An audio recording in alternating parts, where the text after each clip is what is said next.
Soulframe now has 10 world bosses, including a new siege encounter. Let's talk about where they are, what they drop, and the best route if you want to farm all of them. A few general notes before we start. There are 2 bosses that will not spawn until after you've completed the Wastebear Fable, Kabocha and the Wraith of Wastes. Both of these have some pretty good loot, so get your fables done so you can do some farming. Some of the drop tables for these bosses seem about right, but others are a bit underwhelming. We are still in the early days of Preludes 11, which means more hotfixes are certainly on the way. If any big changes happen before I have to upload, I'll put notes and text on the screen, and I'll add updated info in a pinned comment, so make sure you check there if there's a specific drop you're looking for. Finally, several world bosses drop joinery, but so far I have only gotten tempered or sometimes even rusted joinery, which I hope is a bug. I would expect bosses to drop polished joinery most often, with a smaller chance of dropping blessed joinery, so hopefully a hotfix improves things a bit.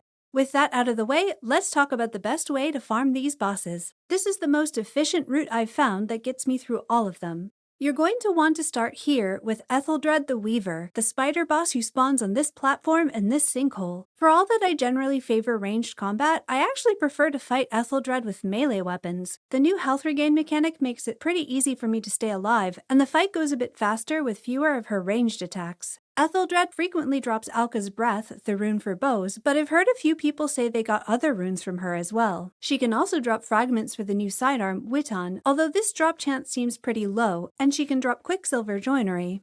After you defeat Etheldred, climb out of the sinkhole and head to this ruin, where you'll find Sinecure-errant Gawth. Sort of. This definitely looks like where she should be based on the image shown in the patch notes, and the enemy you fight here does look like Gawth, but at time of recording she spawns as a banneret. I've been killing her anyway, but it seems like she drops banneret loot, so if you're short on time, you could probably skip this one until they update her spawn. Your next target will be the Knell Knight, who spawns in the corrupted area here. He creates a ring of ichor spikes around himself that deal damage and stagger to you if you touch them, but otherwise his fight is pretty straightforward. It looks like Witan fragments have a small chance of dropping from several or perhaps all world bosses, but I've seen them drop most frequently here from the Knell Knight.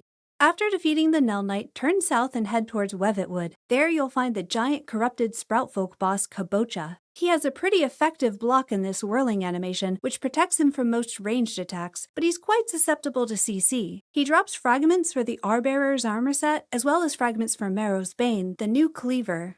Next, head east and run towards this ruin. In this absolutely gorgeous spot, you'll find Thrice-bound Impidh, the armored mockery boss. He hits quite hard, so you'll want to either fight him at range or use a weapon that will let you parry heavy attacks. He drops fragments for the mockery armor set, as well as Verite joinery, but I haven't seen any yet.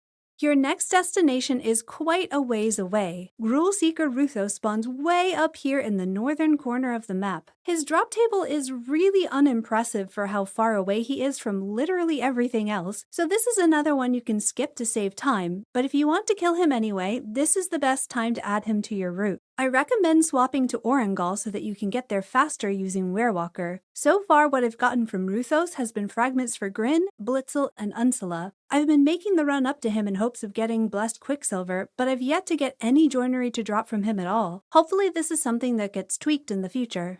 After killing Ruthos, head west and go to this crypt. The Crypt of the Circade is a procedurally generated instance, but it tends to be fairly small, and no matter where you enter the crypt, you always exit next to Fort Kernhold, so this is an excellent shortcut to your next destination. Plus, you can open coffers if you need Sapphire or Moronite. When you exit the crypt, Fort Kernhold will be on your right, so head down the hill and start the siege. There are essentially 3 phases to this encounter. First, kill the banneret outside the fort, who you'll find on this platform. This will let you open the side door to the inner fort. In here, you'll be shot at by many archers, and their aim is a lot better this patch, so you probably want to take them out first and then kill the next banneret. Finally, lower this ladder and climb up to the top. Clear out these enemies and lower this balloon, which will summon Castellan Malrog, who drops fragments for Dwellian, the new Longblade. After you've cleared Kernhold, head southeast towards this spot on the map. As you've probably guessed from the lightning strikes, this is where you'll find Discharged Nimrod. He has 3 special mechanics. When he raises his hand, he'll call down a lightning strike on his target, which you can effectively dodge. When he leaps up into the sky, this circle that gradually closes on a target indicates a homing attack that both deals damage and has a pretty wide stagger radius. When he gets struck by lightning, he will heal over time. All three of these mechanics can both be interrupted and prevented by using a Cloud Quell potion. According to the patch notes, Discharged Nimrod is supposed to drop Gildor, but for me he's dropped Feybolt. He also drops Everflame, the rune for melee weapons. The patch notes made it sound like all bosses should have a chance of dropping all three runes, but so far it definitely seems like if this is possible, the chances are extremely low. Most commonly, Alka's Breath drops from Etheldred, Everflame drops from Discharged Nimrod, and Archstorm drops from the Wraith of Wastes, who just happens to be up next. Head west and slightly south from Discharged Nimrod, and you'll find Wraith of Wastes in the corrupted area here. He periodically turns into a group of spiders and will reform when you clear the wave. If you want a smite to charge a rune and speed up the fight, there are enemies in the little ruin right next to him. Aside from the Archstorm rune, he drops fragments for Erstroot, the new staff, and fragments for Wazard's Wish, a new totem, and supposedly he drops Gildor Joinery, although for me he has dropped Feybolt. Your last stop on this world boss route is the Mendicant King, who you can find in the southwest corner of your map at Stroaic. His fight is largely unchanged from last patch, although his throne got a visual update. Ring the bell to wake him up and start the fight. He'll resummon adds as you kill them, so it's best to focus your damage on the boss. When you see this white line connecting you to the king, get ready to dodge, because he'll send out waves of sludge that will stun-lock you if you get hit with one more than once, making you an easy target for him and his adds. The Mendicant King still drops fragments for his armor set, but his joinery drops seem to have been nerfed, or he's being affected by whatever bug is reducing the quality of all world boss joinery drops.